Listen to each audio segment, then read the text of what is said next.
Ölüm fast food, xərçəng ya da sətəlcəmdir.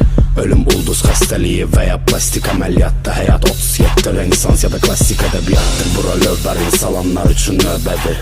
Mənim üçün kişi kimi söz vermək elə tövbədir. Kimsə gedir şəxsiyyət olur, kimsə gəlir olur. Dəli dolu həyat vızın içində dəli dolu. Karabin kimi, qafiyələr ruha toxuna ya da vura cin kimi. Zirzəmidən yol axtarıram qaranlıq otaqlara. Nağılları kabus elədim qırmızı papaqlara. Saman altından yeriyən həmin suyu kəs.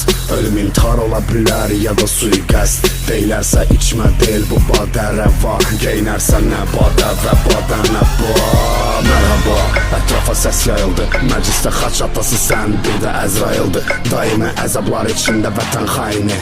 Xarabada diz çöküb oxuyar sonuncu ayini.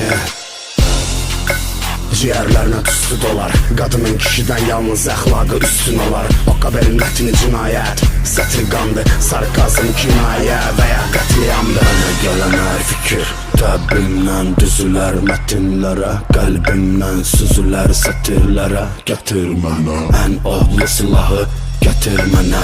Cümlələr mərmidirlə bil ətraf dərmə deşik. Sözlərimə qulağa sadəm almanı dərmə eşik. 6 nəfər 70'lərdən şahiddi hərbə beşik. Kəlmə eşir beyinləri karabin zərbə deşir. Laxladı qəlbələri rəqiblər nakautda. Tanıyan bilir məni mədavuzdan rəpautdan. Vuraraq son akkordları ölümün gözünə baxın.